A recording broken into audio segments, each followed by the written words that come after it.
ketika ayat terakhir menjadi cermin rohani. Pada akhirnya, ayat terakhir surat Al-Fatihah bukan lagi sekadar doa. Ia menjadi cermin. Setiap kali seorang salik mengucapkannya, ia seakan sedang menatap wajahnya sendiri di hadapan Allah. Bukan wajah lahir tapi wajah batin, yang terkadang kusam oleh kesombongan, kadang pudar oleh kelalaian, atau bahkan tertutup kabut niat yang tidak murni. Namun cermin ini tidak memantulkan untuk mempermalukan, melainkan untuk mengajak memperbaiki. Ia menunjukkan bahwa kebangkitan spiritual tak pernah datang dari luar, tapi dari kejujuran menilai dalam diri. Ada banyak jalan yang terlihat benar, tapi tidak semua mengantarkan kepadanya. Ada banyak amal yang tampak saleh, tapi tidak semua diterima.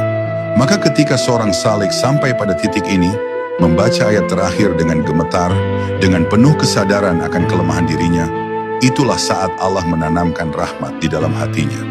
Bukan karena ia sempurna, tapi karena ia sadar ia tidak bisa apa-apa tanpa bimbingannya. Itulah makom awal dari cahaya hidayah sejati. Kepasrahan total di atas usaha yang terus-menerus. Para arif mengatakan, banyak orang belajar untuk mengetahui, tapi sedikit yang belajar untuk takut. Ayat terakhir ini adalah pelajaran untuk takut kepada kehilangan arah, takut kepada murka yang datang dari kesombongan halus, takut kepada kesesatan yang bersembunyi di balik rasa paling benar. Ketika hati benar-benar takut akan dua hal ini, maka Allah akan membukakan jalan yang tak pernah terlihat oleh orang biasa. Jalan ruhani yang hanya bisa dibaca oleh rasa, bukan akal. Jalan yang dihiasi oleh keheningan, bukan perdebatan. Inilah sebabnya mengapa para sufi selalu menangis saat membaca ayat terakhir ini dalam salat. Mereka tidak menangis karena dosa yang terlihat, tapi karena takut hidayah dicabut tanpa mereka sadari. Mereka tahu bahwa kesesatan tidak selalu datang dengan wajah jahat. Ia bisa hadir dalam bentuk prestasi spiritual, dalam rasa bangga terhadap amal, atau dalam penolakan terhadap orang yang berbeda jalan. Ayat ini membungkam semua itu.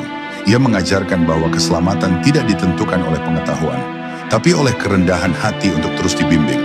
Maka bagi para pencari yang tulus, ayat terakhir ini bukan hanya ditujukan untuk umat secara umum, tapi untuk hatinya sendiri, setiap hari, setiap rakaat, setiap perjalanan. Ia adalah doa penjaga, doa pengingat, dan doa peringatan. Di dalamnya ada suara lembut yang selalu berkata, jangan terlalu yakin pada dirimu. Jangan cepat menilai orang lain. Jangan abaikan bisikan jiwa yang haus bimbingan. Karena jalan orang-orang yang diberi nikmat itu bukan jalan mereka yang merasa sudah tiba, tapi mereka yang selalu merasa belum selamat. Dan mungkin disitulah letak rahasia terdalamnya, bahwa keselamatan tidak diberikan kepada mereka yang mengklaim telah menemukannya, tapi kepada mereka yang terus-menerus mencarinya. Dan ayat ini dengan sederhana tapi dalam membawa kita kembali ke titik awal setiap kali kita membacanya, kepada kerendahan hati, kepada pengakuan, kepada ketidakberdayaan kita tanpa Allah. Saudaraku yang sedang mencari, pernahkah engkau sadar bahwa ayat ini ada di setiap rakaat salatmu? Bahwa kau telah mengucapkannya puluhan ribu kali sejak kecil? Tapi, apakah engkau benar-benar merasakan isinya? Bayangkan, selama ini kita membaca permohonan agar diberi jalan yang lurus. Tapi mungkin kita tidak sadar bahwa kita pun sedang mendekati jalan murka, atau perlahan tersesat, atau bahkan hanya berdiri di tengah tanpa bergerak. Dan yang paling menegangkan adalah Allah tetap diam. Ia tidak berteriak saat kita melenceng. Ia hanya menunggu sampai kita sadar dan kembali memohon.